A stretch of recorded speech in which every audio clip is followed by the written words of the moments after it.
Hey, salut, comment tu vas? Moi, je garde le cap. Pas grand d'autre chose à faire. Une chose que ça a démontré, cette histoire de pandémie-là, c'est comment colon on peut être. Parlant de colon, je te parle aujourd'hui des produits pour la barbe de la compagnie Canadian Redneck Beard Co.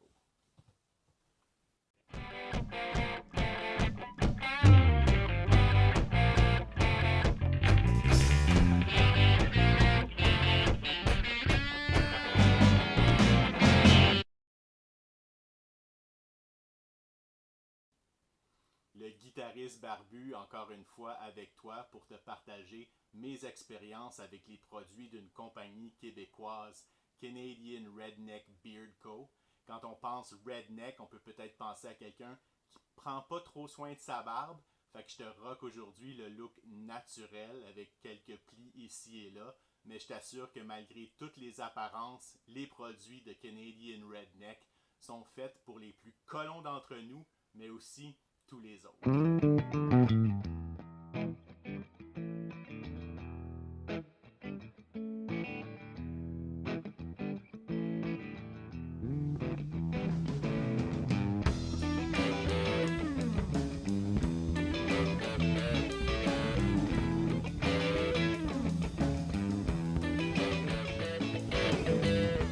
D'abord et avant tout, je me dois de souligner la contribution d'Éric Langlois, le fondateur et propriétaire de Canadian Redneck Beard Co., non seulement pour ses produits, mais également pour son implication dans la communauté barbue, pour sa participation active dans l'animation du positivisme dans la communauté barbue au Québec et ailleurs.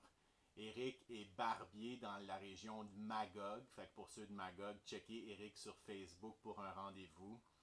Éric, Expérience Barbe aimerait te donner le titre honorifique de Badass with Class Number 1. Premièrement, Canadian Redneck est vraiment la queen du swag. Non seulement les casquettes, les tucs, mais on a un macaron pour agrémenter ton linge et plein de variétés de stickers pour aider à ton décor ou encore agrémenter ton trailer, ton pick-up, ton bumper ou peu importe. Au niveau des autres accessoires, la compagnie offre aussi une variété de peignes, notamment celui ici, un petit peigne en plastique pour la moustache qui est super agréable pour mettre les poils vraiment en place. En parlant de moustache, je veux te parler aussi de la cire à moustache de Canadian Redneck Beard Co. Mais je vais te faire une vidéo spécialement dédiée à cette cire à moustache-là parce qu'il y aurait beaucoup à dire.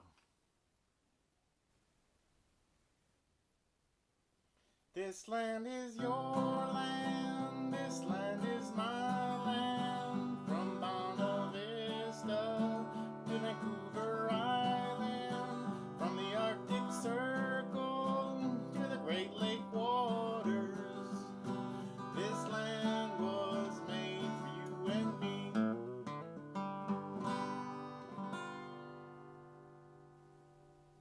Ensuite, je te parle du lave-barbe de Canadian Redneck, disponible en 4 fragrances. Vraiment un super bon lave-barbe de tous les jours.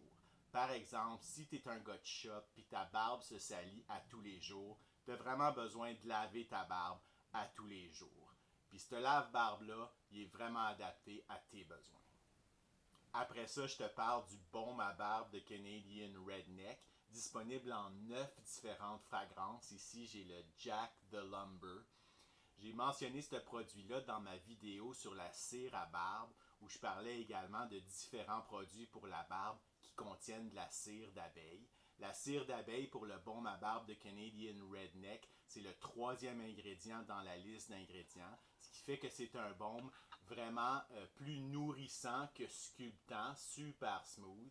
Puis sur le site internet de la compagnie, ça dit que la cire d'abeille utilisée dans la fabrication du produit est locale et biologique. Puis ça paraît vraiment dans la qualité du produit. En plus de la fragrance Jack the Lumber dans ce cas-ci, on a vraiment comme une odeur de miel.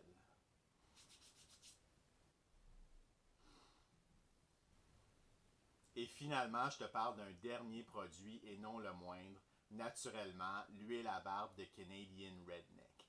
Ceux qui me connaissent bien savent que je crois profondément que la diversité, c'est une force incroyable pour l'humanité.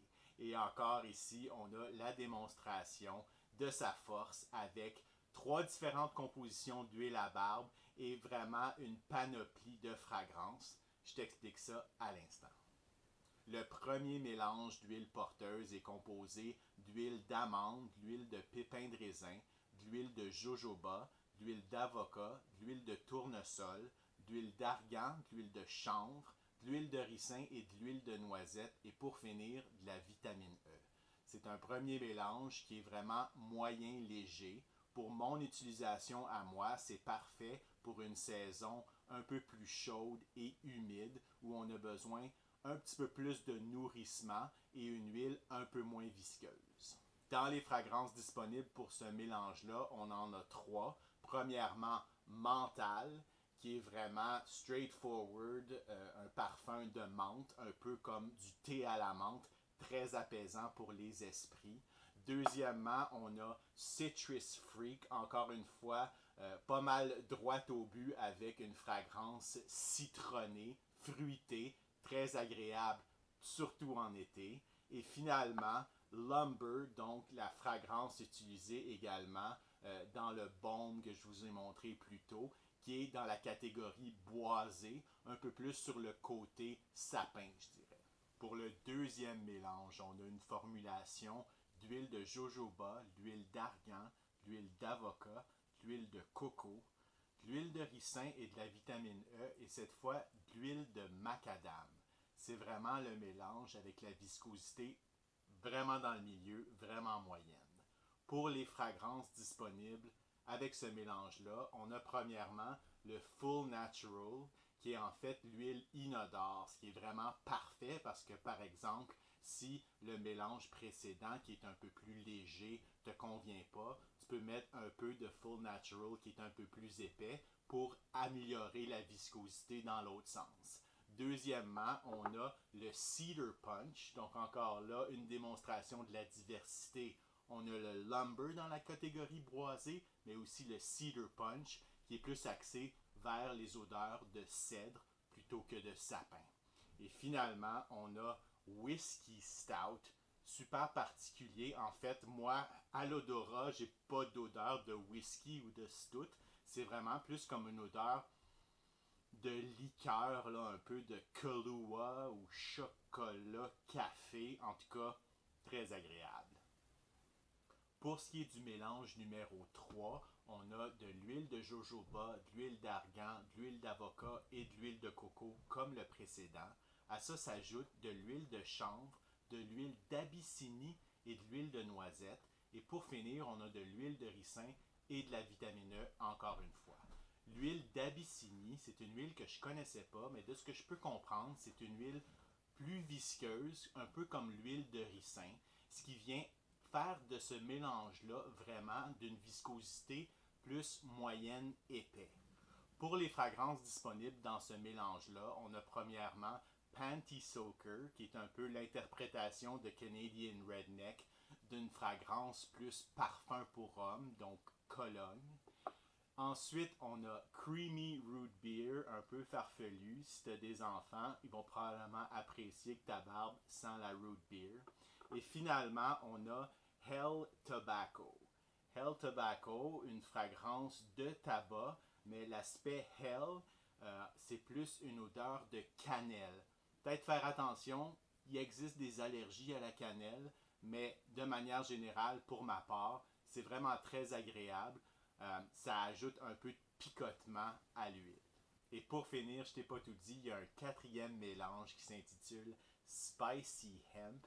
Et avec raison, on y retrouve de l'huile de chanvre, premièrement, de l'huile de jojoba et l'huile de pépins de raisin avec également de la vitamine E. Il n'y a pas de fragrance, mais on sent l'odeur noisettée de l'huile de chanvre et c'est très agréable.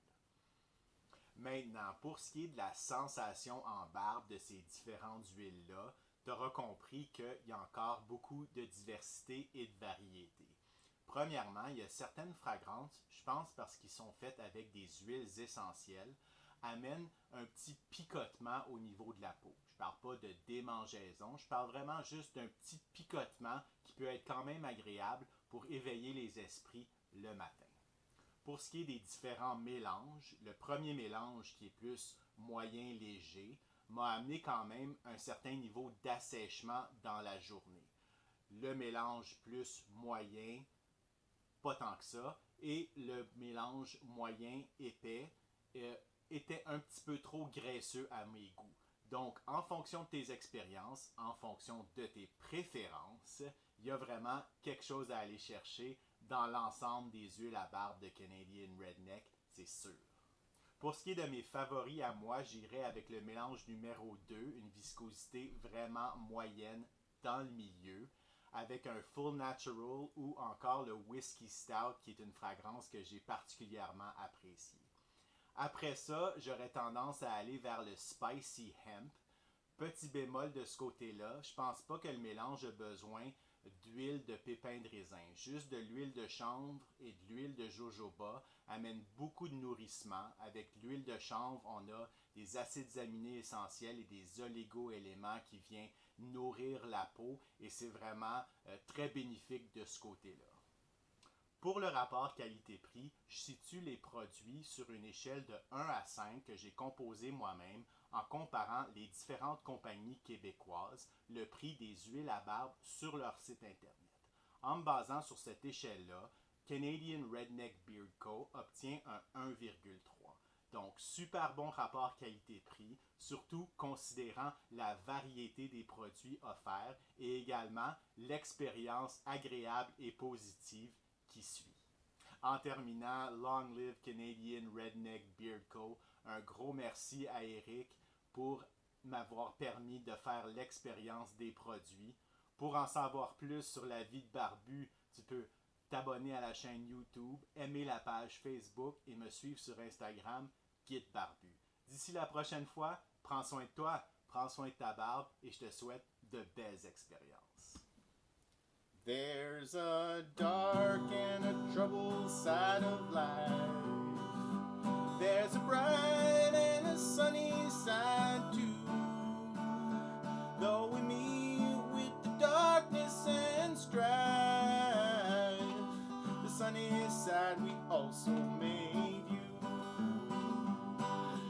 Keep on the sunny side, always on the sunny side.